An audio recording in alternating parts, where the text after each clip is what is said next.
Hey everybody, this is Phil Gamesh. Um, I just wanted to do this quick little haul. I don't have a whole lot of books here, but this past weekend I managed to get into Comicpalooza in Houston, and I got a handful of books that I just wanted to show off. Um, the first one here is one more book checked off of my early Valiant list.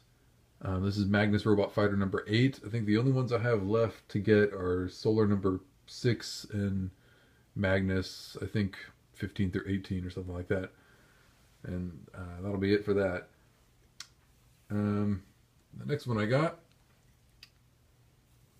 was The Amazing Spider-Man number 263. This one, of course, is the prototype Superior Spider-Man. No, actually, I'm just kidding. It's the first appearance of Normie Osborn, Harry Osborn's son, who's born in this issue, even though he's not actually named yet. I also got, and these first, these first 4 books were all picked up from the same vendor. The next one I got was Moon Knight number 56.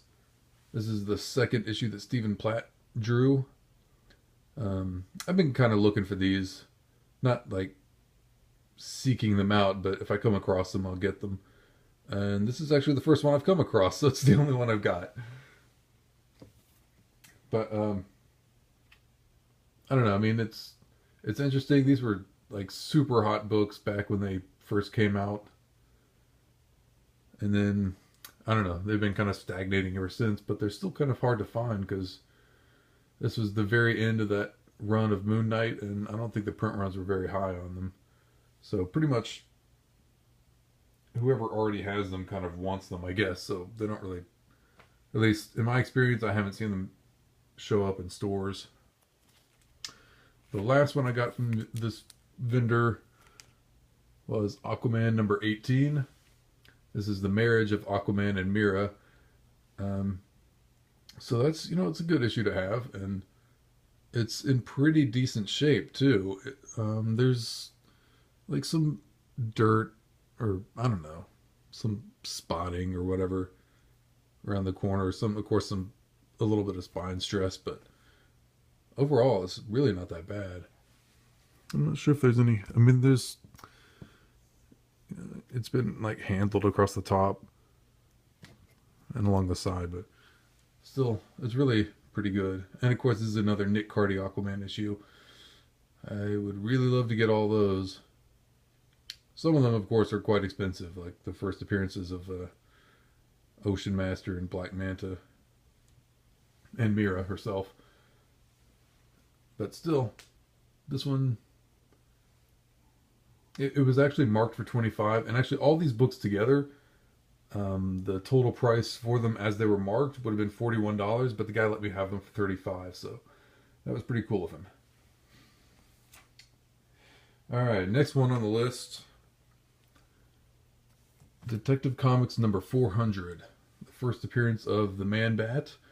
This is another Neal Adams Detective Comics issue. I had just gotten a bunch of these in the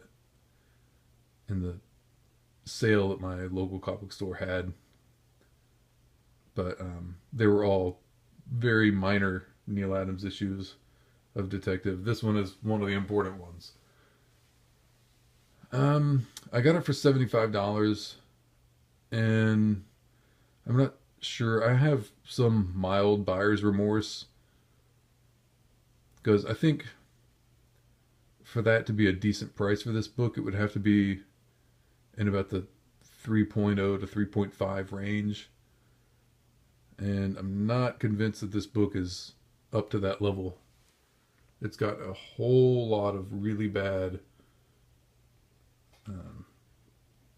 color breaking spine creases, and it's got a few other creases on the corners. And I opened it up and flipped through it, and it's all there and it's all attached, but you could tell that, I don't know, there's so much wear around the staples that the cover is a little bit loose on it. So, I don't know. I'm not convinced it was a good buy, even though I really wanted this issue. Maybe one day I'll be able to upgrade. Who knows? We'll see. I was going to move all those aside for the moment. And we'll move on to... And these last three books, I got all of them at another vendor. The first one was Amazing Spider-Man number 265. And this one is it's actually in really good shape, except it's got a couple of spots of something that's on here. There's some up here and there's a little bit down here. So I got this for $20. It's a much pricier book than that generally. But, because this is, of course, the first time that Normie Osborn gets his name. No, I'm just kidding. This is the first appearance of Silver Sable. So it's definitely a key issue. And to get it for $20, I mean, I figured that this could probably be cleaned and pressed and it would actually end up being a much higher grade than it currently is. I'm not sure. We'll see. The next book that I got from that vendor was Spider-Woman number 1. I already have a pretty low grade copy of Marvel Spotlight number 32, which is her first appearance, but I did not have a copy of her first issue. So I was pretty happy to get that, and it's actually in really good shape. Getting it for $20 is really a pretty good deal. The vendor that I got the Detective Comics from, he actually, man, I'm going to put this back up here for just a second,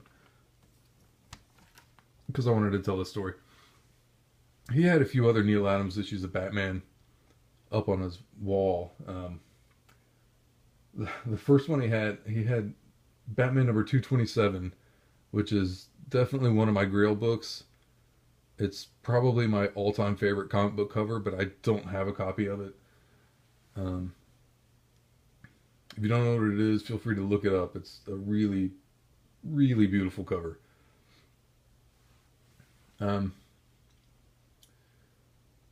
I walked by his booth at one point and I saw it there on his wall. I was like, wow, that's freaking awesome. But this was like late in the afternoon on Saturday after the show had already been going for a day and a half. So I didn't really think too much of it. I went to the other vendor where I got the Aquaman and the Magnus and the Moon Knight. And then I came back around like maybe an hour later just to look again, and the book was gone. I was like, I asked him what happened. He said, well, I just sold it. So I was pretty disappointed about that. He told me that he had it for $150. Of course, I didn't get a good look at it, so I don't know what kind of condition it was in. Probably, if I had to guess, I'd say it's probably about the same condition as this issue of Detective Comics. Maybe slightly better. He also had the issue of Batman, and I can't remember what issue number it is. I think it might be 238, with the first Silver Age appearance of Two-Face. He still had that when I came back by. That was also $150, but I opted for the Man-Bat instead. He also had DC Comics Presents number 26, the first appearance of the new Teen Titans, Cyborg and Starfire and Raven. He had that for $75, and I was thinking about it, but I went for this one instead. And I'm kind of glad that I did, because at that last vendor that I went to, I managed to find it at DC Comics Presents number 26, and I got it for $45. It definitely has some creases, but there's nothing that really breaks color on here. So, the book is in really good shape, considering the price. Because this is a much more expensive book than $45. Anyway, I was really happy to find it. And I couldn't believe it, because this was like right around 7 o'clock on Saturday night, right when the show was ending for the day. So I'm surprised that nobody else had picked it up before then. But I'm glad. This booth actually had a whole lot of really good. I could have spent a few $1,000s there easily if I didn't have any discipline whatsoever. And I don't have much, but I managed to get away with only spending about $250 for the day. Anyway, that was my haul from Comicpalooza. It was a good time, and I'm really glad I got these books. Even the Detective Comics 400. I mean, I'm glad I have a copy at least, even if I paid through the nose for it. So that's all for now. I hope everybody had an awesome Memorial Day weekend if you're watching this when it goes up. Otherwise, greetings from the past, I guess. Anyway, that's it. Goodbye.